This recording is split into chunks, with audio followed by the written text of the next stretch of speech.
And have people all joined? We're just doing it now, so just give it a moment. Okay. Okay. Yep. Yep. Okay, so we are currently letting people in. So I will start. Welcome everyone. Good evening. Well, good evening to people that are in England, and an even good evening to people that are further afield who will come to in a sec. Welcome to Apdawg's actual second ever movie premiere. The first one was in 2017. It was Dog by Dog, a documentary about puppy mills, which we actually were able to premiere in the House of Commons. But in these strange times, we are doing everything by Zoom. So it's a pleasure and an honor to invite everyone tonight to a very exclusive premiere panel discussion. We have some amazing guest speakers. We have both Houses of Parliament represented, which is really exciting because it makes it very, very political in the nicest possible way. And I'd like to first of all say, so obviously thanks for tuning in tonight. Thanks for registering. Thanks, hopefully, if you've watched the movie. Thanks to Susie and Dogworth for approaching Apdawg in the beginning and inviting us to be part of this this event. Thanks to Tiffany for always helping out and being such a legend. And it's important to note that Stray, this is to tell your friends, also Stray is released digitally next Friday the 26th of March with special previews to celebrate National Puppy Day on the 23rd of March. And tickets and more info, www.stray-film.co.uk. And please use the hashtag StrayFilm. That's StrayFilm when you're chatting about it. No, it's a pleasure. Lisa Cameron's MP online, and she's the chair of Apdawg, and I'm the secretariat, and we're so proud to be involved with this. I also like to welcome Elizabeth Lowe from Hong Kong, who is the actual director, the filmmaker. So that's Elizabeth in Hong Kong. We've got Ahmet Kemal Senpolat, who's a lawyer and the president of Turkey's largest animal rights federation, HAYTAP. We have, and he is in Turkey.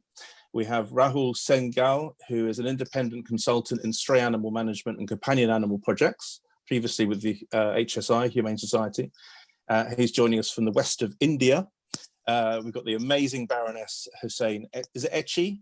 Echi, who is a member of the House of Lords and a proud supporter of various street animal charities in Turkey and Cyprus. And we're still awaiting Michelle Clark from DOTS, who is with a client, but will be joining us, and hopefully Jordan will be as well. So we have an hour, and I was going to just start the questions off because we've already had some questions coming in, and I thought I'd start the questions off. As a lover of the film, I firstly want to say and congratulate Elizabeth for what an incredible 72 minutes. So the first question I wanted to ask, actually, when I first saw it, was how did you get the dogs to constantly look away from the camera so you were able to find them, so they weren't sort of just pressing their noses up at the lens the whole time?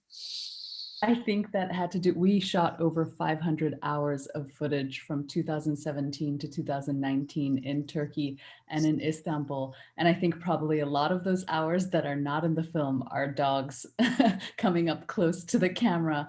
But I have to say, Zeytin, the main star of the film, was pretty singular in her attitude. She was very stubborn and very independent. And she was one of the few stray dogs that didn't inadvertently follow us back as a production. And so she really fulfilled the promise of the film, which was to what happens when you leave a narrative up to a dog, because we really allowed her to let us follow her, and she took us in all these unexpected places in Istanbul and coming across so many different populations, both human and non-human. That's a great question. So everyone watching who's obviously seen the movie and they're part of this discussion, please, I don't know if Tiffany, do you want to say a few words about how people can interact and ask their own questions? Yes, absolutely.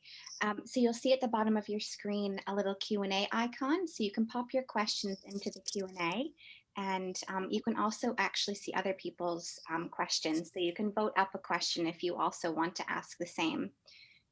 Yeah, so just the Q&A at the bottom of the screen. And then we can open questions, of course, to our fantastic panelists as well, who I'm sure have got some questions for you, Elizabeth, or other people. And I guess technically, a lot of people ask me how I filmed at Dog's Height, because so much of the film is from their perspective. For me, it was really important as a dog lover and a cinema lover to watch a film that really respects the point of view of your subjects. And so I had to figure out a rig that would allow me to hang the camera off to my waist, a stabilized camera. And basically I would just crouch low by all the dogs and chase after them whenever, you know, some smell or sound would pique their interest. And it was a lot of waiting for stray dogs to wake up, because oftentimes they don't do much during the day when it's hot. And then once they would get up, they would take off and take themselves on hours-long walks across the city. And I would just follow them crouched low the whole time. And I also had my co-producers with me who are based in Istanbul, who would be recording sounds and recording conversations that the dogs were eavesdropping on. And those made their way into the film. So you have a sort of sense, a window into Turkish society through the peripheral gaze of the dogs. Excellent. Any of our esteemed panelists would like to ask Elizabeth a question? Yes. I've got more. Yes, I mean, I'm so impressed the way you.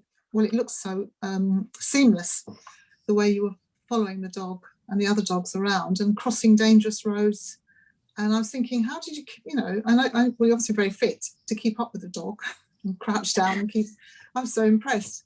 But how, I mean, on average a day, I mean, how much time would you spend and what with Zeytin? And what if she'd want, I mean, I was thinking, because dogs do wander, and obviously wandered around the whole city for hours. Did you ever lose her or worried that you'd sort of not find her the next day? I mean, how did that work at night? Obviously, you must have got some sleep at night and then picked it up the next day. I mean, how did you manage that? Yeah, so before heading out to Turkey, we knew that that would be an issue. So we got sponsored by this pet tracking company called Tractive GPS, and they have these tiny GPS trackers that you can attach to dog collars.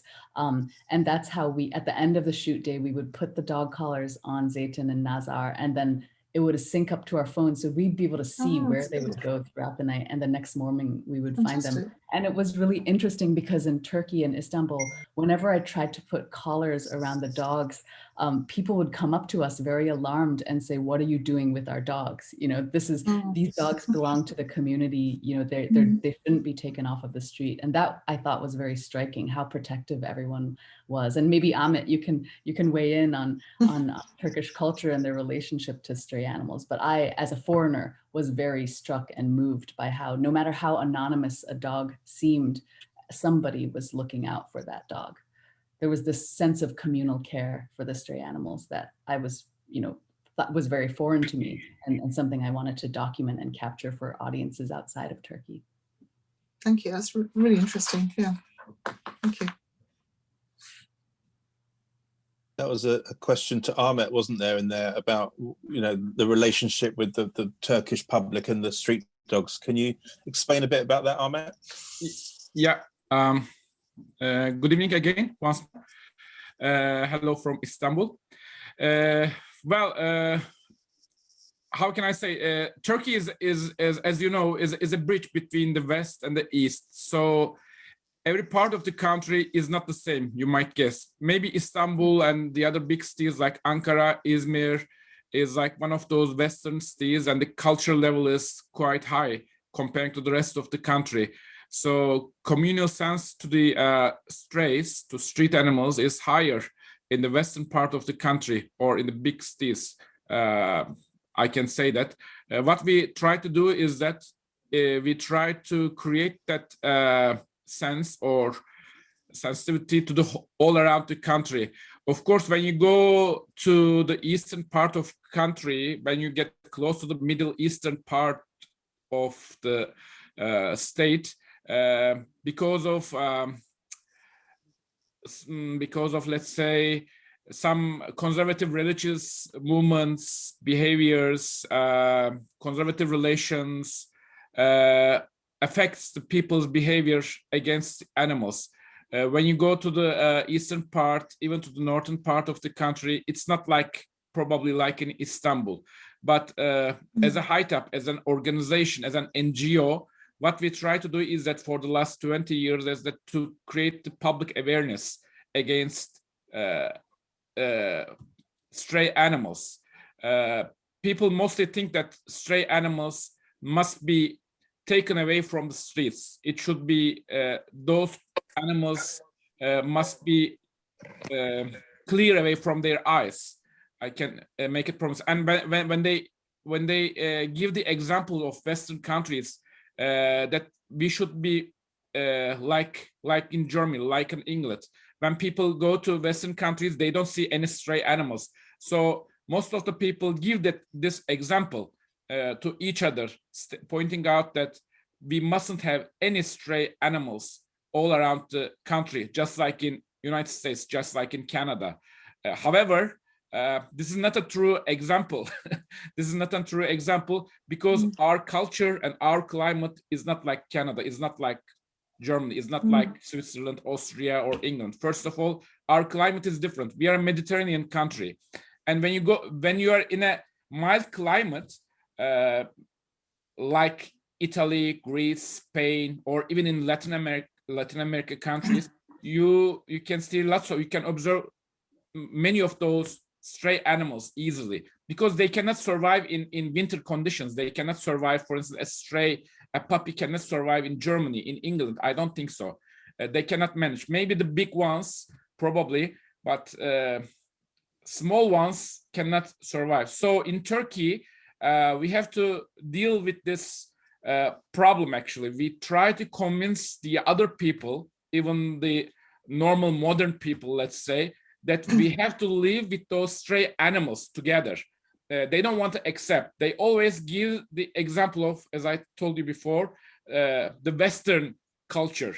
In Western culture, when you go there, you never see this pity moments, that merciful animals, animals that need food, that need water, or they don't want to see those kind of traffic accidents which always happen all around the country every day. For instance, if I give you an example, maybe it might come to you strict. Around 400 stray animals only die in traffic accidents every week in Istanbul and suburb areas. So the population is actually quite high. And imagine that 400 dogs, maybe a little bit cats, are dying almost every week just because of traffic accidents. So what we try to do is that we try to convince the municipalities and ministries to neutering system, to neuter those animals and to vaccinate these animals and let them live in their own areas, not put them into shelters. Some people also think that those, especially dog shelters, might be another solution. However, especially mayors would like to use this shelter idea as a kind of prison. They want to put all those even healthy dogs to those shelters, and they want to have those animals in that small areas, in the small cages. However, those shelters must serve as a hospital. Those shelters must serve as a place where those old animals cannot live by themselves. If they want to put all those even healthy animals to there, they think that they can solve this problem by not killing them directly, by not poisoning them directly, by not dumping them to the suburbs of the city, not like that, but by just using those shelters. However, only in Istanbul, as far as I know, there are about 40 dog shelters which are already full, which are packed with dogs, like 2,000, 3,000 animals, which is quite high, even though you see those animals on the streets. So what we can do is that, or what we try to do is that, to neuter them all around the country, all around the city. Of course, it's expensive thing. And the other thing is that we have a problem of pet shops, which are selling those puppies, or puppy farms. So the government, the parliament, the municipalities do not want to do any kind of thing regarding those pet shops. As long as the breeding is continuing from the pet shops, and dog trafficking, which is smuggling of dogs coming to the country from especially Eastern European countries, also causes this population. The population always goes up because of this uncontrollable way of strays coming into the country.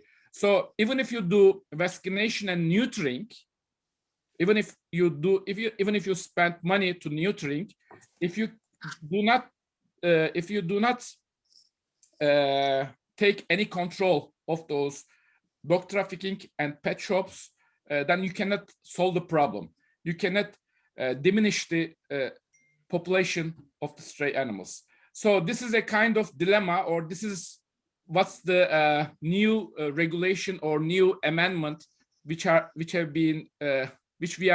have been talking about for the last 20 years. Of course, pet shop owners have a great lobby, and they don't want to be touched to their system. And we, HITAP, or our federations, are kind of Don Quixotes, struggling and fighting with them. If we convince them, probably the pet shops will be shut down. But as I told you, they are powerful. Okay. So just I have given you the small example what we have been struggling. Thank you so much for that explanation. That's really interesting. It gives everyone an idea of what problems there are that you're facing over there and what can potentially be done. We've got loads of questions coming in. So Tiffany, do you want to ask a few questions? Yeah, sure. So the most popular one is, what happened to the puppy? Oh. That was a huge ethical dilemma during our production, and Zeynep and I, my co-producer, we did not take it lightly. We actually have no idea what the fate of that puppy is, because when Kartal was picked up by the police, he should have been taken to a shelter legally, and we had relationships with all the government shelters in the city. And so we called up every single shelter asking, did a black and white puppy show up? And Kartal didn't show up in any of those shelters. And so we kept returning to the police station day after day, asking them what happened to the dog. And each time they would have a different version. And so we suspect that a police officer took Kartal in, which is not technically legal because he should have dropped him off at the shelter and just didn't want to tell us. And I have faith that Kartal is well, but that was one of the dilemmas that we had during production. Do we step in as documentary filmmakers, return Kartal to the construction site where clearly he'd be reunited with his family? But we also felt it would be patronizing, and we didn't know what the emotional effects that would have on the young Syrian men who obviously craved the companionship of providing for another despite their own harshness of their own circumstances. And so we didn't want to play God in this way, because we also saw how Zeytin and Nazar were so well adjusted to the city by also being a part of this young men's pack. But before we could intervene, the police took Kartal. So unfortunately, I don't have an answer to that. And that is one of my profound regrets, that we didn't, weigh everything and decide just to return Kartal to the construction site. But I think Dr. Lisa Cameron had a comment in response to the comment, maybe. Oh, thank you so much. It was really just a question for Amit, and it was regards, I suppose we're doing lots of dog welfare work in the House of Commons just now, in conjunction with those peers in the House of Lords, and Mark's group, the All-Party Dog Welfare Group, is really a key focus for that work.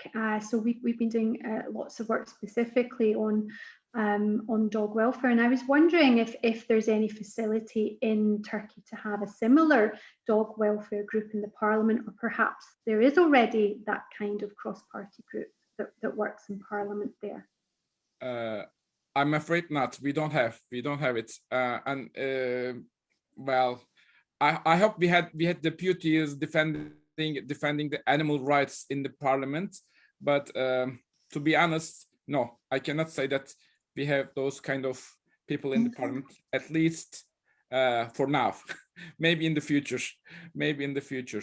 We want them to understand what we are being struggling, and most of the time animal rights are considered or thought as just a marginal movement, or it's mostly thought that it is like, you know, having a little puppy in your hand and going around to posh shops and streets and only loving, you know, your loved animals. This is actually a very wrong way. For instance, our association and even myself, we are not interested in those, you know, bred animals, those, let's say, named animals. These are not our targets. The main problem, or what we are interested in, is mostly the homeless animals,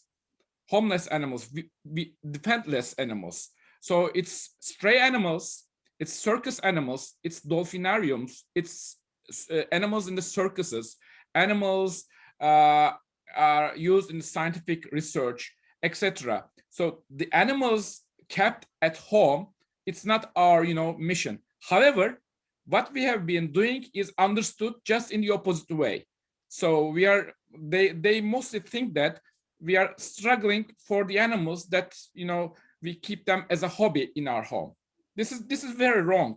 So when you think like that, it is understood as just you are struggling with your, you know, special hobby, which is quite wrong. Okay, it's very nice to have a dog, but this is not our main aim. When you have lots of stray animals all around the country, and when they are poisoned, clearly they are poisoned by the mayors, and when you don't do anything, this is our main problem. We don't want them to be dumped, we don't want them to be sold in pet shops, but we want them neutered, just in humane way. So we want people to understand it.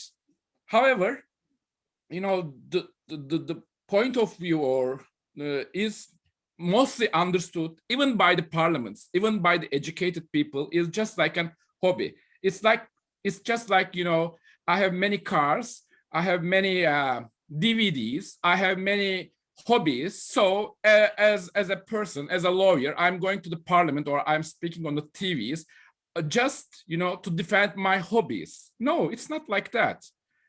The ownership is it's regarding with your, you know, own psychology. That's what I'm thinking. It's your own personal thing. My dog is my dog. You know, it doesn't. You know, it might be. It might come to you very nice to you. However, the important thing is that a golden retriever is dumped into the streets, and that golden retriever is breeded or give birth. Just in 6 years, their birth becomes 60,000 all of a sudden. If you don't neuter those animals when it's dumped, or when you cannot make get a decision regarding those dog trafficking, smuggling dogs, which are coming from Moldavia, Ukraine, Bulgaria, Russia, Armenia, when they're coming to those animals to our country, just imagine. If they pass from our customs in just 5 minutes, if 6 animals pass from the customs in just 5 minutes, in the following 6 years, we will have 60,000 stray animals all around the country. So this is not the way. This is not the way to solve the problem by poisoning, or by dumping, or by creating shelters. So what you mostly see in that movie, those stray animals, have an history. Probably they have come from pet shops, or probably they were dumped from the houses. So when you don't have a microchip, when you don't have a system of counting those animals, you cannot solve their problem. Even though the parliaments and the mayors, the people who have a power in their hand, do not want to understand this. Sounds like a need for Apdawg over there more than ever. Sorry, who was that coming in there? Yeah, Mark, could I come in? Of course. Thank you. Thanks very much. I've been in touch over the past few years with the mayor of Ankara, which is the capital, of course, his office, and with some of the officials that work there, because I was contacted some years ago by a group of people who go out and feed animals. They just go out and feed them. And of course, Ankara has terrible winters. So in the last few months, there's been awful scenes of, dogs and puppies out in the freezing cold, in the snow, with volunteers going out to feed them. But his office has been developing an animal welfare, a sort of comprehensive animal welfare policy. And I saw, he sent me a link, his office, and they've got a whole group of people together who work, from different charities they've formed a committee, and they meet in the municipality under the auspices of the mayor, and they're developing policies, the one that Ahmed's talking about. And I do know that in their shelters, there are people that take dogs to the shelter, and they're offered free neutering service, which I only heard about a couple of months ago, which I thought was very positive. So if more municipalities were doing things like that, because it is expensive to get a dog or a cat neutered, but in Ankara, in their shelters, they're offering it free. So they are trying. And during the terrible winter, they were offering. They had a list of all the volunteers that go out feeding dogs, and they were giving food and medication out as well.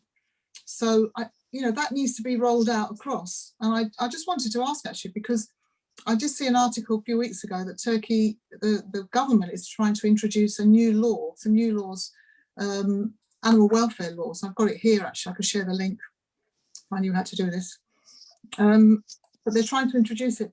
But of course, they've got to get time in Parliament, the same as we do in our Parliament, I suppose. But it's all the things that we've touched on about how many dogs to keep, microchipping them, getting them neutered, all that sort of thing. And sort of harsher prison sentences for prosecuting for those that kill or harm or torture animals. They want to increase the penalties for that, and also to define domestic animal, which is very important. What is a domestic animal, and have you got the right to mistreat it? But certainly they want to increase and impose prison sentences as well. So I thought that was positive that they're actually consulting on this law. This is only about a month ago. If you Google it, you'll get it.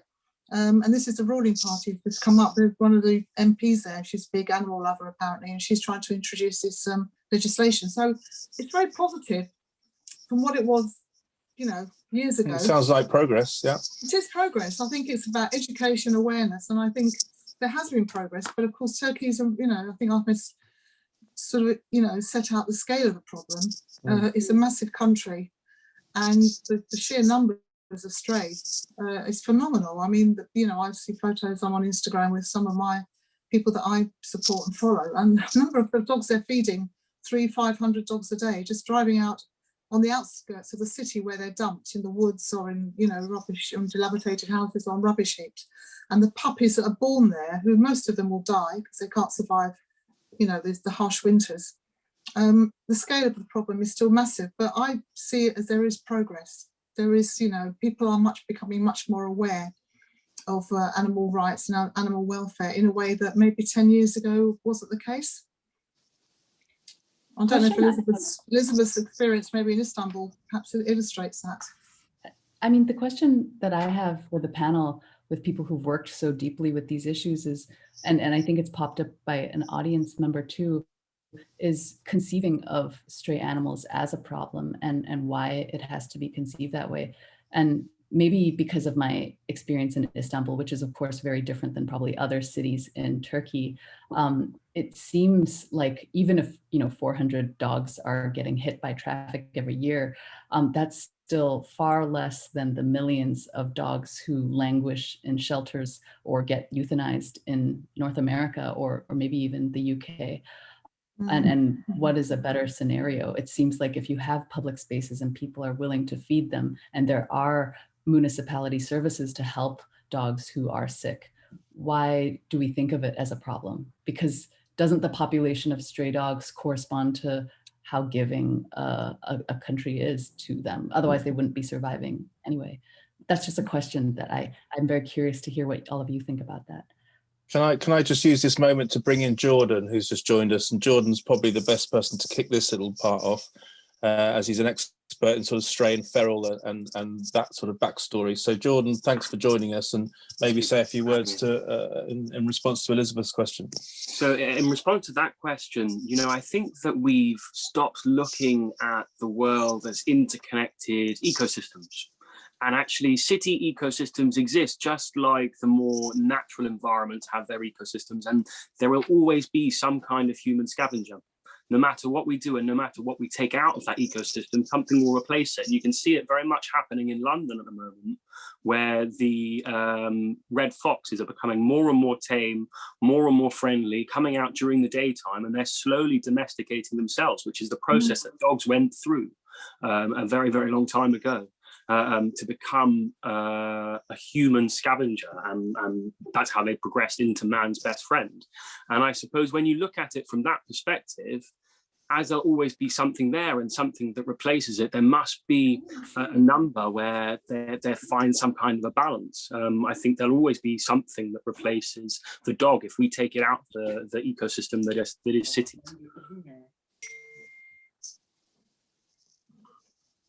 That's actually a good point, isn't it? Yeah, I've got a fox that comes into my garden and I feed it. So I think people don't realise. People don't realise that the dogs will just be replaced by something else, and all life is interconnected. And so when we come and we create these cities, there is always a natural space for something to scavenge off people, and so something will fill that void inevitably.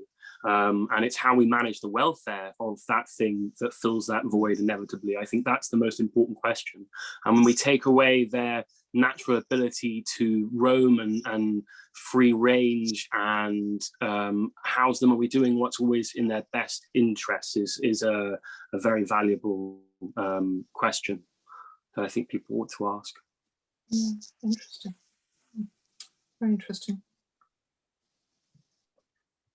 I noticed in the film, though, at the beginning, it said that keeping dogs, there was a quote, you know, the little quotes you had, but it said that you couldn't keep dogs in confinement. I can't remember the exact phrase, but there are so many shelters. I was thinking there are so many shelters, so how does that square? They are confined. I mean, all these dogs, there are, you know, many, many dogs that are locked up in these shelters for, yeah, and some of them are not very good. Excuse me, I've got to vote. About that. My understanding and what I saw is, and Amit can probably correct me if I'm wrong, there's a law where you can't euthanize them if they're healthy, and you cannot hold them in captivity if the stray dog is healthy. And if they pick them up, they have to legally, to vaccinate them, they have to return them to where they were picked up legally, even though that is not always enforced in practice. But from what I saw in shelters, it seemed to me, at least in Istanbul, that a lot of the shelters were filled with dogs that were sick or healing or in some kind of transition period. They weren't all healthy dogs in the way that they are in the West. So I mean, Amit maybe knows more about in detail about the situation, but to me, it was very incredible that there is this law protecting healthy dogs from being held in captivity. That's right. It's to put them down it's forbidden by legally. However, when you compare like 20 years ago, these municipalities, as I told you before, they were directly poisoning those animals in front of people without hiding anything. Today, they are not poisoning. They are not doing this. Maybe they do it, you know, at night or in secret way. On the other eyes, in order to miss from the eyes of the people, but they dump it. They dump it to the other cities. And when their excuse is that if you love these stray animals so much, take them all. We don't want any stray animals on our streets. We don't want any animals to harm to the children and to the women who do not like animals. So most of the people, even the mayors, as I told you before, they don't want to see them on the streets, and they give the example of Western cities. They don't see any stray animals in Berlin, in London, in New York. So why do we have to do that if we want to be part of European Union. But this is an exceptional country, so we have to use it. We don't want, you know, hundreds of cats and dogs going all around the city. However, we have to trap, neuter, and return to their own property area. It's illegal to put them down, but to feed them and to neuter them, it's another money. They need money, and they don't want spend that money to the stray animals because they don't have any value. You know, stray animals has a zero value. So why do feed them? Why do have extra veterinaries to work in their municipality? And why? They have to understand this. However, we force them. But 20 years ago, they were giving this poisoning money to the animals. Today, in their billboards, for instance, in their media, in their internet websites, or in the televisions, they say that please give little water or feed them. The municipalities were changing their idea, the way going from poison to the water. I can make it as a summarize. So attitudes are changing, and people are getting behind that in power, which is good to hear. That sounds like progress. Tiffany, have you got any more questions in the boxes? I can see them coming in, so I know the answer. Yes, there's tons. There's 25 at the minute. So another popular question is the government tags the dog's ears. What does this mean, or how does this work? My understanding, and Amit probably can fill in again, is that after they're vaccinated, they're tagged, and when they're released back onto the streets. Not neutered, just vaccinated, not neutered. I think so. Amit, when the dogs are tagged, does that mean they're neutered as well, or just vaccinated? Yes, that's right. Neutered and vaccinated. Yeah. So you don't have to scare from them. It's kind of a ring. Then when you see them, you should understand that it's a social animal. It doesn't give you any kind of harm. So it's you can easily say that it's neutered. Good. Excellent. Let's keep rolling these questions and have some short answers so we get through quite a lot. Thanks, Ahmed. Thank you. Okay, so this one says, hi, Elizabeth, I loved this film. My question is, do you think your presence has affected the way people treat the dogs? Do you think they were nicer to the dogs, or they refrained from mistreating them because you were there and you were filming them? I don't believe so, because I filmed for so many hours, and I also spent a lot of time eating meals when I wasn't filming. I believe Turkish people, at least in Istanbul, were remarkable in their respect for the dogs that I saw around me. And I don't think people were acting. I may have a very rosy tinted lens when I view the way Turks treat dogs, but that's because in comparison to cultures that I'm from, whether it's Hong Kong culture or Los Angeles culture, I think the way Turks are, the respect that people have and tolerance for dogs, even when they're acting like nuisances, when they're, dog mobs on the streets, it's remarkable to me that they're still allowed to roam and that people fought for their rights to roam freely there.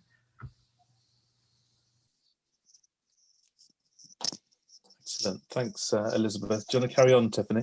Yeah, absolutely. Okay.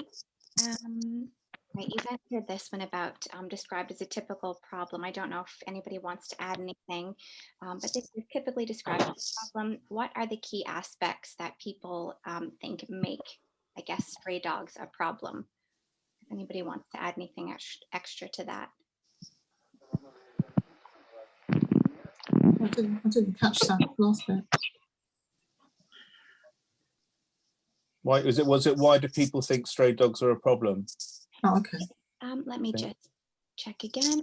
Yep, so it says this is typically described as a problem. What are the key aspects that people think make it a problem? So I suppose, why do people think stray dogs are a problem? We have touched on it already, but I didn't know if anybody wanted to add anything extra. Because all of the dogs are not social animals. When they are alone, there is no problem. They are even waiting in the red lights. and they pass under green light. These are social animals. But when they become 4 or 5 in a just a small neighborhood, then they become aggressive, and they might attack to the children or the people. So it's not seen normal. And people, as I told you before, people think that stray animals must not stay like that. And most of the time, they are in a pity conditions. They are you can count their bones. You can easily say that they are hunger. And when in harsh conditions, harsh weather conditions, they don't have a small place to hide themselves. So people do not want to see these desirable scenes on the streets, even if they are sociable. You know, people do not want to see poor people on the street. People do not want to see beggars. People do not want to see stray animals on the streets. They don't want them to be killed. They don't want them to be killed. They want them to be put most of the time to the shelters. But they think that shelters are like Hilton hotels. However, since they haven't been there, it's not like that. The shelters are not like that. The shelters must work as a hospital. They should have ambulances. They should have call centers. We don't have those kind of services yet. We force them. Of course, when we see the progress, we really made good progress. However, our stray animal population is still high, and just normal people do not want to see these animals in miserable conditions. Even if they are not miserable, if those stray animals are dumped from another city to your own city, all of a sudden, let's say that if your neighbor has normally 3-4 animals, all of a sudden, if it becomes 10 or 20, then they become aggressive. Then, of course, people automatically think that they are barking, they are a problem, so they should be taken away from that area. Can I just quickly ask about the food? Because I didn't see them being fed very often, Zeytin and Nazar and the other dogs. I just saw once or twice, and I saw poor old, Zeytin chewing on a really dry bone. I have to say, were they fed very often? I mean, she didn't look too thin, but I didn't see a lot of feeding going on. I mean, my experience of being with Zeytin like 12 hours a day basically was that, and I actually would try to buy her kebabs and meals sometimes, but sometimes she would just refuse them if she didn't feel like eating because, and from what I witnessed night after night, she was able to find huge bones in the trash, huge sausages in corners of the streets, and sometimes kibble that people just put out, whether it's the government or people who just put it out. So I found that at least the dogs that I was filming with, they were very well fed in Istanbul. It was different in other cities for sure. Yeah. Thanks. Good. That's reassuring. I also wondered this, so thank you. We have a few comments on the style of the film, and everybody really loved how that you just had the dogs, no speaking, and several quotes. Was this a creative decision kind of early on, or was it something you developed as you began filming and then decided in the end that was the approach you would take? I knew from the very beginning that there would be no narration or interviews because I didn't want the dog's experience to be spoken for by humans. Like I wanted this film to ask audiences to step outside of their human-centric worldview, and what better tool than cinema to do that? A language that is, highly visual and auditory and doesn't rely on words. So from the very beginning, I knew that was important. That Zeytin's intentions throughout the film, we don't totally understand why she wanders into traffic or why she sits in the middle of traffic. But to me, the film wanted to reflect that sense of mystery, that they are another species and we can't fully know them. It did an amazing job of transporting me there to be with those dogs on the streets, to the point where actually when they started fighting, the hair stood up on the back of my neck and I ended up out my chair as if I was about to break up a dog fight that was going on in front of me. And that was down to the amazing camera work. It was really, really a beautiful film. Thanks. And it was really nice to hear little snatches of conversations as well. You know, just quite, you know, like you were eavesdropping into, you know, little conversations that were taking place. Just stuff that takes place everywhere, I suppose. Yeah, I kind of knew that like it would be very hard to ask human audiences to just fully watch a dog for so long with no dialogue. And so I see those overheard conversations almost as treats for the human audiences, cutaways to humans, animals and dogs' experiences always being at the center. And we always, you know, turn away from those conversations, no matter how juicy they get, because at the heart of the film is the dog's experience, or an attempt at representing that. And just continuing that thread really, was another question that we received previously. We are wondering if the filmmakers know the fate of the Syrian boys after they were arrested. Was any contact made with them after the filming? And some people were also concerned about child welfare and the whole glue sniffing situation as well. Yeah, so those young men were routinely arrested, and they would always be released after 48 hours. So after 2 days, the young men who were arrested, they were released, and then that's when Kartal went missing as well. And I haven't been able to keep in touch with them after filming, but Zeynep Koperlu, my Istanbul-based co-producer, will regularly run into them in the usual spots that Zeytin and Nazar are hanging out. And it seems that their lives are very much the same as it was, which is sad. And with the glue sniffing, I think people have had a lot of prejudices against them because they were, you know, called glue sniffers or addicted to drugs. But a lot of those young men only became addicted to drugs after coming to Istanbul and having to face harsh winters without, you know, family support that they maybe had in Syria.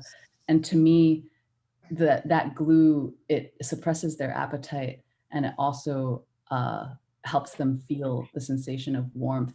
And often they would even give up their own meals to feed the dogs. And I think, you know, when you're faced with such harsh circumstances, becoming addicted to a substance like that almost is a rational choice. And I mean, it's terrible, but that, yeah, that's the situation with the young men. Thank you. And I could tell, and partly the reason why they're a part of the film is I could tell so much what the dogs meant to them, because every time the dogs reunited with them on the streets, there was such a sense of belonging and home that was created, even though they didn't have, you know, physical homes. So that was really important in terms of the messaging of the film too, that dogs are, there's such a primal bond with us, and especially in our times of need. Had it not been for the dogs in the young men's life, I think they would have felt far more adrift and far more unsafe on those streets and far less welcome. Thank you. Thank you for Go on, Tiffany. Thank you, Mark. To follow up to that one as well, several people have asked if you planned that parallel between the stray dogs and the Syrian refugees, or if that kind of developed, I suppose, as you began filming and watched it all unfold. It definitely wasn't planned. I think it developed because that was authentic to Zeytin's life. Once Zeytin emerged as the star of the film to carry it, she's the one who led us to all the human relationships that you see. And I also kind of knew going into the film that if you follow a stray dog, because they're not allowed in private spaces for the most part, the populations you're going to encounter are all going to be similarly people and animals who are either relegated to public spaces all the time or take to the streets, like the women in the marches, or the refugees who are trying to survive on the streets, or the musicians who are around them busking on the streets. But I don't think it's an obvious, I don't know what to think of that parallel, because I think the experience of dogs living on the streets and claiming the streets as their home is very different than humans, you know, having to be homeless. Thank you. We have some people who would like to know how you selected the canine stars for the film. Zeytin was, I think I had mentioned this before, that she was one of the only dogs who didn't inadvertently follow us back. And so she allowed me to really envelop audiences in a non-human will, where it's not my human desires prescribing what the story should be. So that's how she kind of emerged. And then Nazar and Kartal organically were a part of her life and the geography and the range that they occupied in that particular part of Istanbul near Taksim Square. I'm really surprised that Zeytin didn't follow you, because she's such a sociable dog and so appeasing. It's beautiful to watch her speaking dog with the people and the other dogs in the film, and all the different calming signals that she's giving off all the time, and the way she appeases everybody. She's a really remarkable character. No, actually, it's really interesting because the whole time I thought I was just observing her objectively, but I kind of realized there are scenes when she gets up and starts barking at the camera. And actually, I had cut out sound of a man who was behind my camera bothering me during production, and I was trying to suppress my annoyance at him, and she could sense it. So she sort of was defending me. Yeah, so there are moments when she was probably deeply observing me, even though it's interesting. It's interesting as well, that bond and that protection that I assume the young men as well felt when she was with them, protecting them. You know, I've seen this bond once before when working with street dogs in Peru, where actually a great big old female Rottweiler was sleeping with orphan children out the back of a market.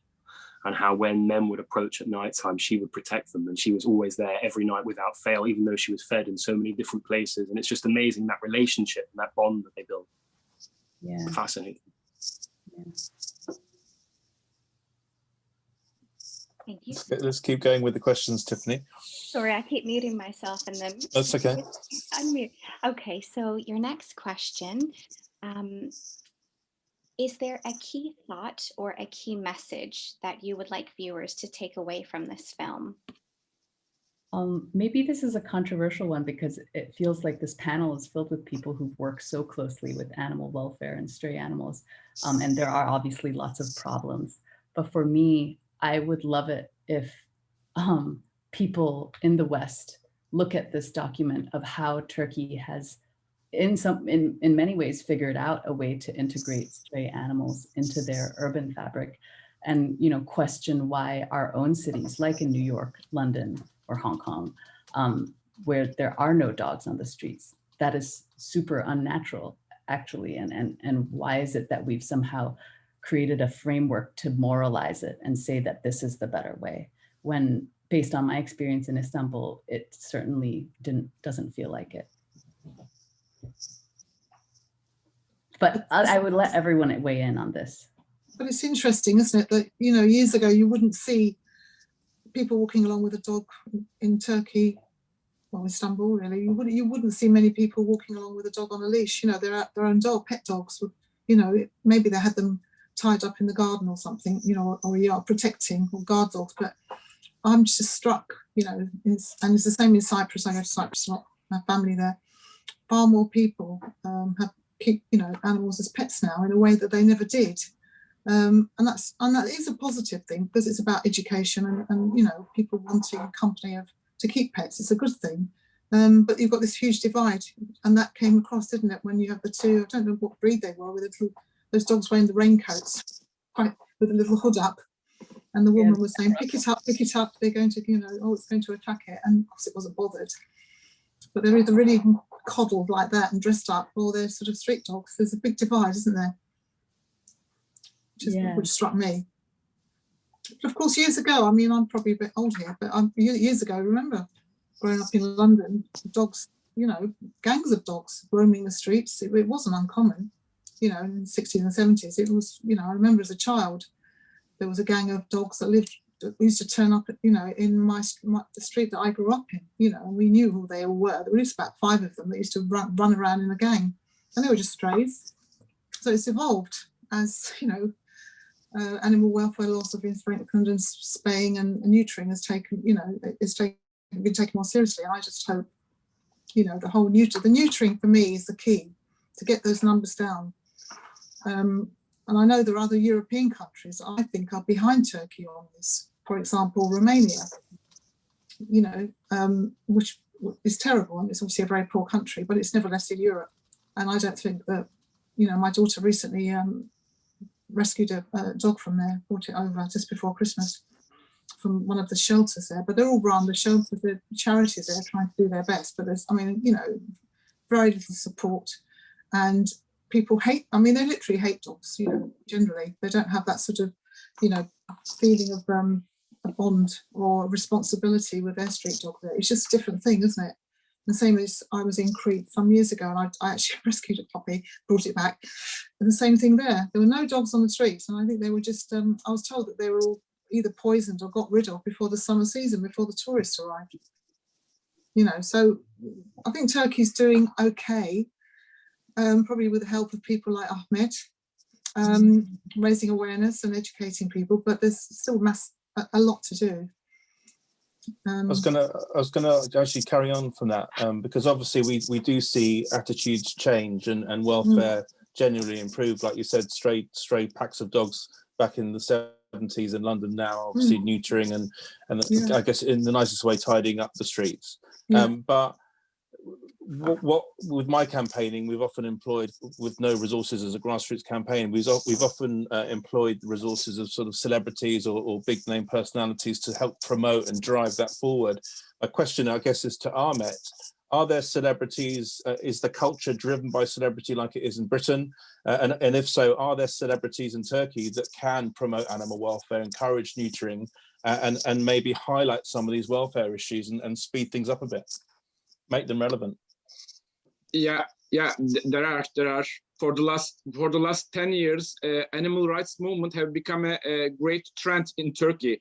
So of course, all those popular people they have given many great messages throughout their reviews, TV speakings, media things. However, some of them still ignorant when they are giving some kind of messages. They usually have an bred puppy, or a small their own cat, which we are against it. For instance, imagine Paris Hilton. She has some puppies and going all around and giving some photos to the media.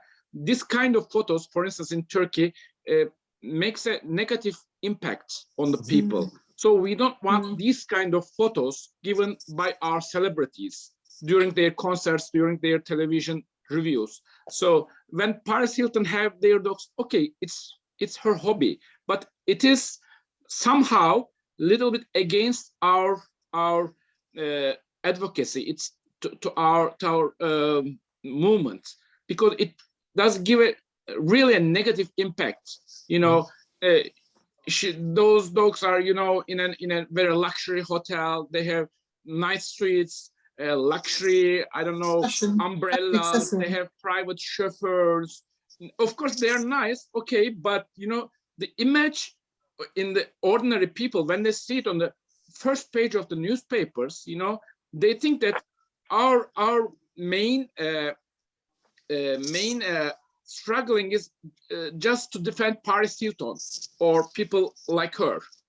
On the contrary, it's not like that. So even some celebrities are still in Turkey a little bit ignorant. But as I told you, for the last 10, 20 years, this animal rights movement, especially to compassion to the stray animals, have an increasement. So, well, they are helpful to us. In our public awareness, they did lots of good movies, songs, or banners or billboards pointing out that stray animals should live with us as long as they are harmless, or trap, neuter, release system.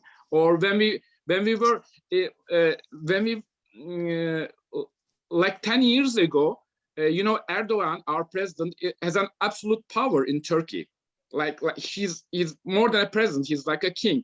But in 2011, we were in his table talking about animal rights. It was the first time in Turkey that a president has accepted celebrities and myself as a lawyer and the president of HITAP in his palace.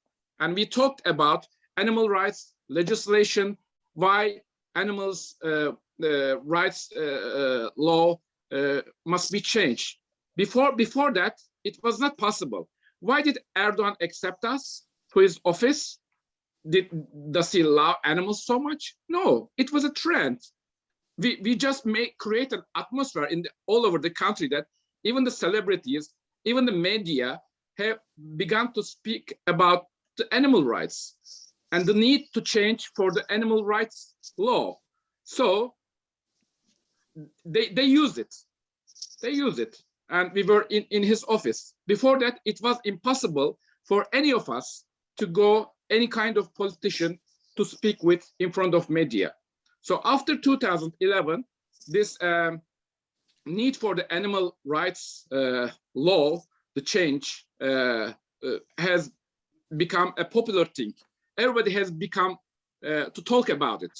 Everybody has an idea. Before that, they didn't have any idea, but they understood that the laws are not enough and the penalties are quite low. So even today, nothing has changed since then in practice, but they began to talk. They began to talk. Even the municipalities which belong to the Erdogan has stopped poisoning and abandoning. Mm. They got it. They got this meeting as a order for themselves. Excellent. It was not possible in 1980s, 1990s. I'm not pro Erdogan, but I have to say that when you make something a public awareness and a great trend, you know, the politicians easily people in. Get that. Yeah, it does, without a doubt. We've used that tactic because it's the only way you can get people's attention sometimes, is to create this huge buzz, and then there's that fear of missing out, or whatever the motive is, whether they like animals or not, but they have to be seen to get involved and hopefully stay involved, and then actually make progress in terms of legislation as well. Can I just say, I was going to say about the stark difference between the dog in the coat and the dog on the street, and how I wonder whether, as from the perspective of Western society, we've lost our understanding really of what a dog is, where maybe people either think they're little people in fluffy coats or they're big scary wolves, and they're neither. They're these beautiful, complex, socially rich animals that have adapted to living in an environment where they can interact with loads of different beings, both of their species and other species, quite easily and happily and comfortably. And that's the environment that they've evolved to live in best and most comfortably. And I wonder whether our Western ideals of where dogs should live and shouldn't live, and the fact they need a sofa, sometimes overlooks what the real true meaning of meeting their welfare needs is, basically, is what I'm trying to say. Interesting. I couldn't agree more. When I witnessed how long these dogs would take themselves on these hours-long walks for miles and miles, I thought with guilt about, you know, the dog I had at home when growing up, how he'd only have 2 walks a day, and that's far from enough meeting his potential as a dog. But that's incredible that animal rights has gone mainstream in a way. I heard that this bill that Meryl, you were talking about, this animal welfare bill, it's like the one bill that was getting passed by all politicians across the political spectrum, that it had support from every party. That's amazing. That's true. They didn't do it in practice, but that's true. For instance, we were in the parliament with all those parties, and we made a press conference. It was impossible for us to go into the parliament and to speak about animal rights. And in a country, in a Muslim country, and in an underdeveloped country, it was really impossible when you think about the 1980s and 1990s. For instance, we have a very popular posh street in Istanbul, which is called Baghdad Street. It's like Fifth Avenue of New York, let's say. And I remember in my childhood, in the beginning of 1980s, Istanbul mayor has killed those stray animals by weapon, and nobody said anything. And Istanbul mayor at that time just said that if China wants all those animals, and if they eat those animals, let's send them and let's have also some money. It was a statement of a mayor. It was a statement of a mayor of Istanbul in 1980s. Imagine how we made that progress in 20, 30 years. Of course, everybody wants everything to be changed in 1 year. It doesn't happen like that. You have to, you know, struggle. You have to do a lot of things in those years. It doesn't come out all of a sudden. Erdogan doesn't, you know, accept you in his office all of a sudden.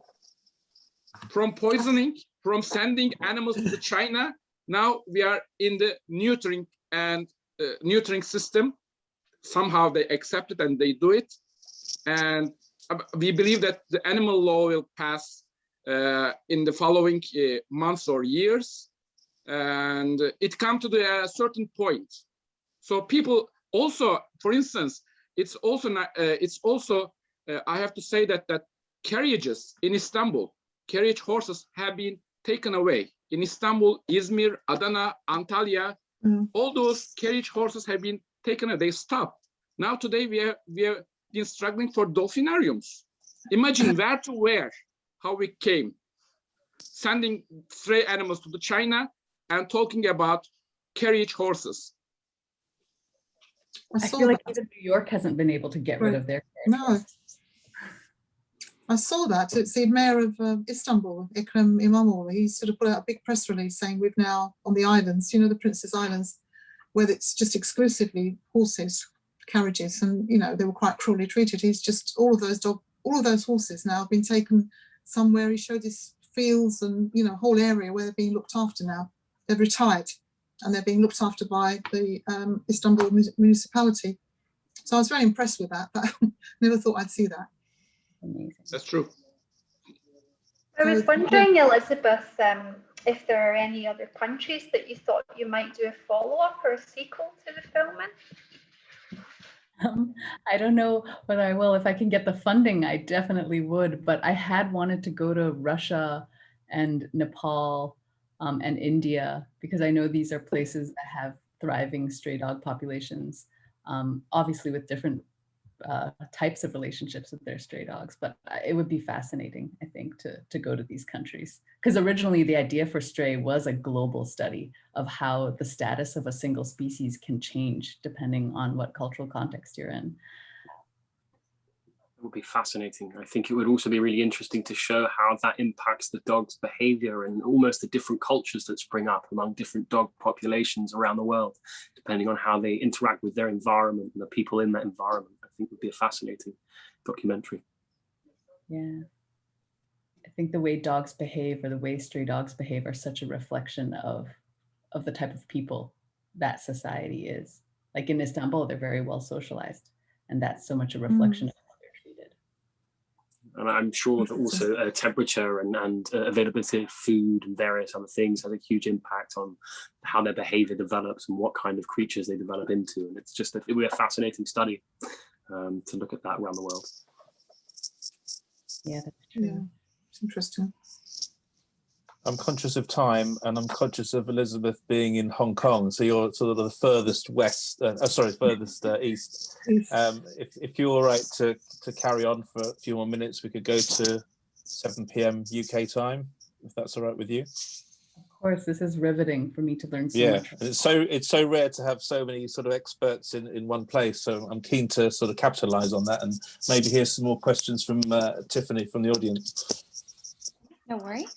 Elizabeth, as well, if there's any in the Q&A that catch your eye, please feel free to answer because I'm picking them out. But if there's one that you really want to answer and we don't get to, please feel free. Your next question is, by calling them strays, does this potentially make people look negatively at them? But also by calling them stray, does it kind of perpetuate the notion that they all should be living in a home rather than living in, the countryside or the streets or the beach? So what do you think about both, or whoever wants to comment on? I heard that in one of that one animal welfare bill that's being passed in Turkey, that there is this sort of debate around whether to call them home dogs and then street dogs instead of strays, because it is very political, the intention behind that. And I think that question is totally correct. And probably my film should be called Street Dog, but instead of Stray. Street dog. Yes, I thought that. I think in Turkey, that's what they're called in Turkey, street dogs. If you translate it, it's exactly street dogs. Yeah. When I volunteered, so I jump in. When I volunteered in Mumbai for one of the charities in the slums, they took offence to the dogs being called slum dogs, and they preferred calling them free roaming pets. Oh, Interesting, Yeah. isn't it? So there was a real problem with labeling, and it was right at the time of Slumdog Millionaire. So by calling these dogs slumdogs, that was a real insult to the dogs. And the problem with labeling goes all the way to some of the more academic studies that have been done, in as much as no one agrees what constitutes really a stray, what constitutes a feral dog. It changes depending on every single study that you read. And that's part of the problem too, because then how do you define what dog's behavior is appropriate then to be taken from that environment and then placed into a home? That's where things start to get quite murky and complex. And it would be interesting to find something that's more universal and universally understood. I'm sure that would help deal with a lot of the issues. Interesting. I don't know if any of you saw the film came out some years ago called Kedi, which is cat. It was a similar kind of project. It was 4 or 5. It was in Istanbul, and of course the cats of Istanbul are very famous as well. Lots of calendars, and it's a big tourist attraction as well. But the way they're treated now is similar. It's similar. But the film, it was a short film actually, but it was very interesting. It just followed about 6 cats, how they interacted with shopkeepers, neighbours, and it was very interesting. If you ever get a chance to see that, it's called Kedi, which literally means cat, K-E-D-I. It's an independent film. It was about it's about an hour long, an hour and a half. But there are parallels as well. The dog, I don't know how they did that with cats. It's even more impossible to follow them around, but they certainly did it. And that made me feel, well, things are really improving. That the respect that all these cats got, and the fishermen knew them, the shopkeepers knew them, fed them. It was really interesting. Yeah, it's interesting. It was so interesting to me too, because stray dogs have this history of persecution, whereas I don't think stray cats do. No. Turkey or probably other parts of the world. Not in the same way. I think really I saw one of the comments come up. I suppose from what Ahmed was saying, in the eastern parts and outside the cities, people are genuinely afraid of rabies attacks. The fact that dogs could, more perhaps wilder and not so socialized. They're genuinely afraid, and that's why they probably, treat them in a more cruel way and drive them away or throw stones at them or poison them, because they're generally scared. And there isn't the sort of education there is in the main cities, So, yeah, I mean, Turkey, as I said, it's a massive country, a very rural country in many areas, and the western coast is not. It's not the same as the rest of the country. Outside the big cities, it's very, very different. Mainly farmland and agriculture, so they treat dogs rather differently. Yeah, I traveled to Kars, which is on the border of Armenia in Anatolia, and the dogs' behavior there was so different than in Istanbul. They were far less socialized. They were much more skittish of people, and they weren't sort of intimately pet in the same way that they are in Istanbul. But also, it was so easy for me to earn the dog's loyalty there too. Just I was nice to them, and then they instantly warmed to me. So it feels so, it's like in the dog's blood or their DNA to be so adaptive to how they're treated. And there will never be a species as appeasing and as adaptive and social. I don't think they really are quite remarkable in that respect. Yeah, and the interesting difference as well when you look at both feral and stray cats and feral and stray dogs is, I think, how people perceive their benefits, because actually people perceive having stray cats in their neighborhood as beneficial because they deal with like pests, etc., and they completely ignore the fact that actually dogs do the same. And that's quite interesting, and I wonder why there's that difference in perception and what that comes down to. But I'm not a human behavior expert, unfortunately. That's why you like dogs. Yeah. Okay, I'll jump in, and I've got 2 questions in one. So first, is there lots of rabies in Turkey or Istanbul? And secondly, can and do people adopt the stray street dogs? Yes, we have rabies in Turkey, unfortunately, not very often, but even just even 1% is too dangerous, too high. In developed countries, rabies have already disappeared. Unfortunately, we have rabies, and it's a real problem. We have to also solve that problem. Time to time, at least once a year, we hear those kind of stories that stray animals have rabies and they were captured, and we see that's reality. We have to accept that. It hasn't been disappeared yet. We have to accept this. And of course, you can adopt a stray animal. I wish everybody, if only everybody could adopt from the streets, from the shelters, rather than getting from the pet shops. That's what we are doing. Unfortunately, dumping dogs is higher. For instance, in Bursa, which is 2-3 hours away from Istanbul, a city, we have a dog shelter there, and only in that shelter, I have seen 200 or 300 golden retrievers just dumped in a shelter, and they are mostly 2 years, 3 years old. They are very young, they are healthy, they have no problem. People eager to adopt, always from pet shops. And you know, these golden retrievers or pointers or terriers, do you know where they go? They are mostly adopted from Western countries. It's crazy. And it costs us a lot to have it vaccinated, to have it neutered, to have a passport, microchip, and to send it to New York, Canada, Berlin, wherever. It costs more than ever. But we think that we save one life. However, just imagine in just one shelter, only 200 dogs all over. It's incredible. And imagine the other cities, other places. Imagine the forests, outskirts of the city. They are mostly dumped. I wish they adapt from there, but people are eager to get it puppies, small, brand, just by birth, and mostly from the ones who come from Eastern European countries. It's dog trafficking. It's a great mess. When we think about the dog, we usually want to understand those animals. However, there are dogs in all over the country, even in Balkan countries like Romania, Yugoslavia, Greece, Bulgaria, Turkey. We have stray animals which has no brands. It's not golden retriever, it's not Labrador, it's not terrier. But when we think about street animals, we have to remember those animals. And those animals, those dogs, might sometimes be dangerous. They are not wolves, but I remember that, for instance, last year, some people were attacked by dogs and they died. And when the public has a kind of a news from the televisions, imagine our position.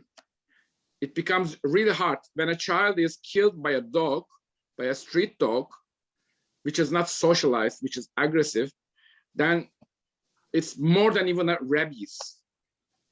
So when you think about the dog, please do not understand a dog which is a brand, just like in Western countries. We have a special brand here. It's street dog, which is not cocker, which is not canine, not golden retriever, nothing else, a different type. And this type is mostly in these Balkan countries, as I told you. Even if you go to Bulgaria, Romania, you see those kind of animals. So we mostly try to vaccinate and neutralize these animals in order to make them also socialize. Otherwise, for instance, in central Anatolia, when you have those animals on the street, when they're going around, and when they become 5 or 10, they become like a tribe and they attack people. They are not only barking, but they are, disturbing people. And sometimes, unfortunately, little children are escaping from them. And where do they escape? To the traffic. And a car comes and hits the child because of that stray animal. We have to accept these realities, and we cannot force people to live with them. All of them are not socialized. And sometimes when I observe, even neutering is not, helping to socialize them.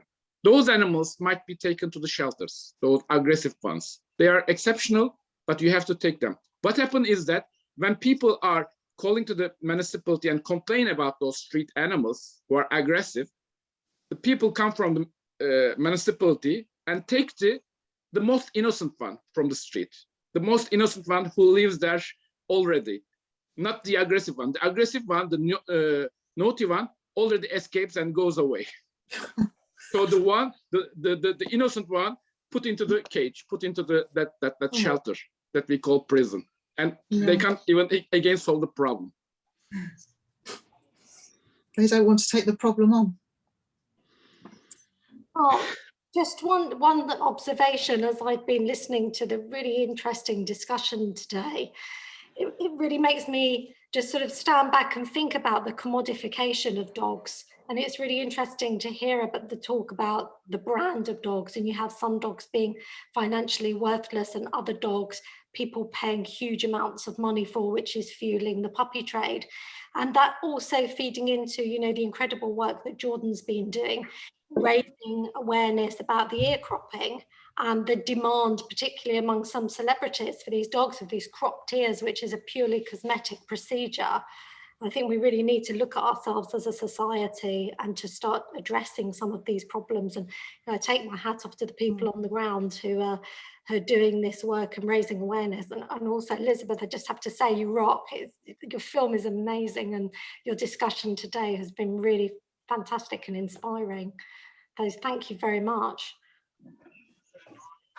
Thank you all. This has been so informative and inspiring to me too, and also to hear in detail all the dirty details that go into all of this work and how it's so complex. Thank you as well, Elizabeth. Fantastic. Really, really amazing. Beautiful Should we film. have a Thanks for couple mentioning the more? campaign as well, Paula. You know, trying to stop the commodification of dogs generally is huge. I think it's really important that people realise that they aren't things just to be bought on a whim. They're sentient, feeling beings that actually often choose us if given the opportunity to, rather than us having to go out and choose them and pull these dogs into our lives that don't really fit there. If given the chance, I think they choose where to be and who to be with. I mean, I seem to have a never-ending supply of them that choose me. So I guess it's the same for lots of other dog people out there too. Tiffany, should we go for a couple more questions and then we'll close it down? Because I'm conscious it's 3 a.m. in Hong Kong and almost 10 o'clock in Turkey. So yeah, let's have a couple more questions and then we'll let everyone go to sleep or eat or whatever they're doing in the world. Sure. Okay. The pressure is on me to choose the question. So obviously we've talked a lot about this dynamic between the people in Turkey and this respectful and trusting relationship with the dogs.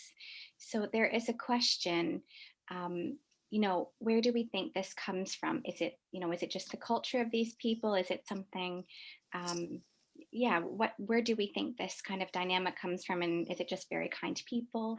Because we don't really see this everywhere in every country, especially amongst the street dogs and people. I don't know, but so I have some theories, but Amit, you know more. Well, we as an historically, this part of the world is full of dogs and cats.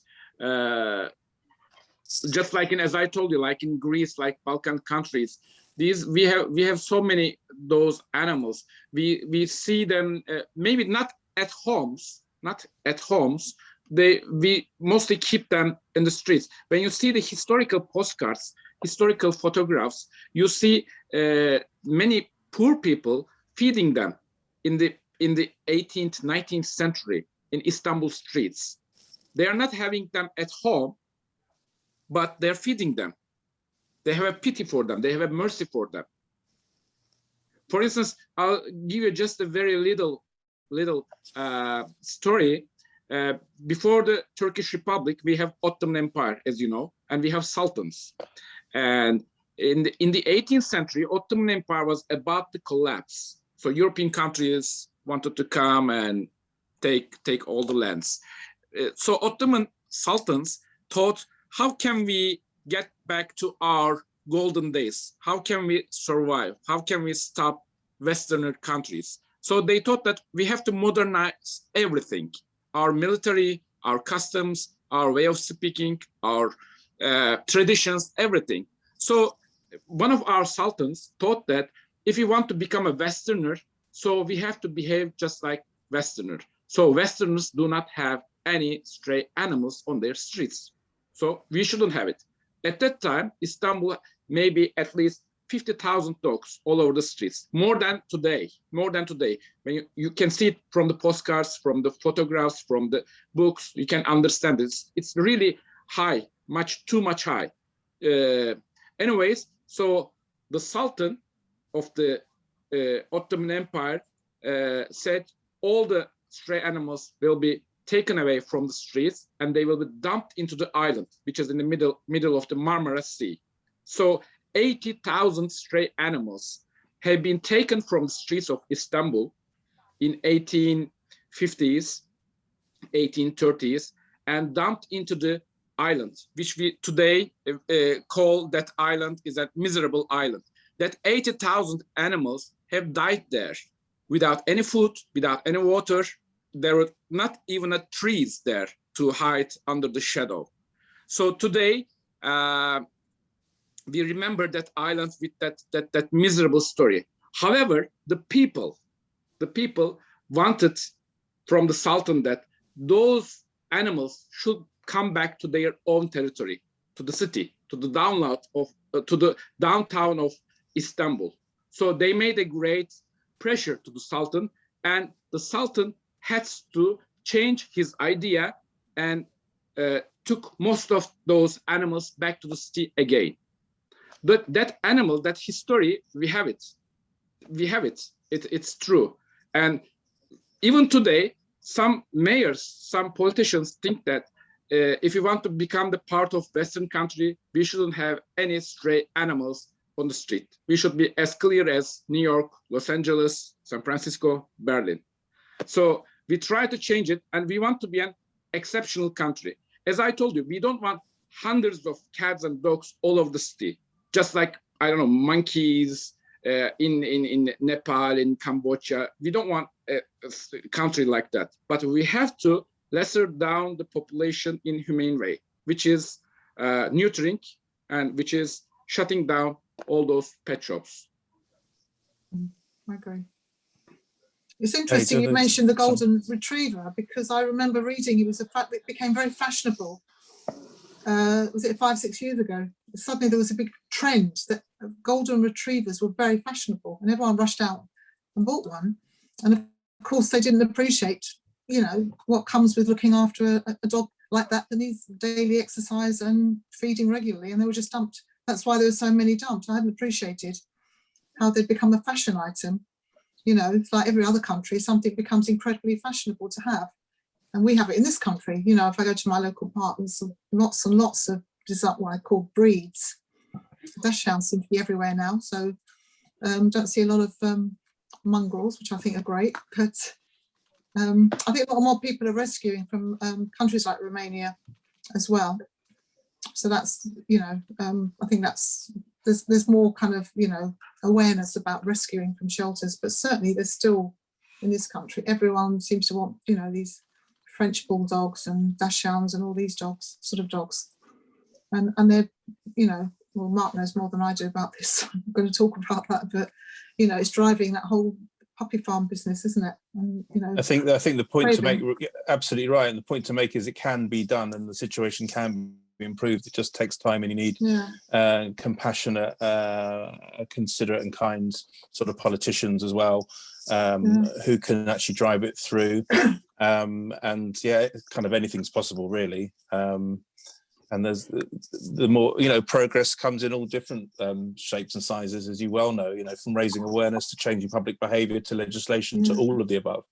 And it just takes people committed, usually grassroots campaigners, to drive it through, to work with politicians and actually to make change happen. And also, I think the celebrity element as well is so massive, especially every country's got its national football team, it's got its film stars and TV celebrities, and then just to engaging them and getting them adopting strays and getting them to talk about animal welfare, and just raising awareness can make massive, especially with social media, can make a massive difference. I think, Tiffany, you're going to just close on the comments. I'll just then close the event and thank everyone.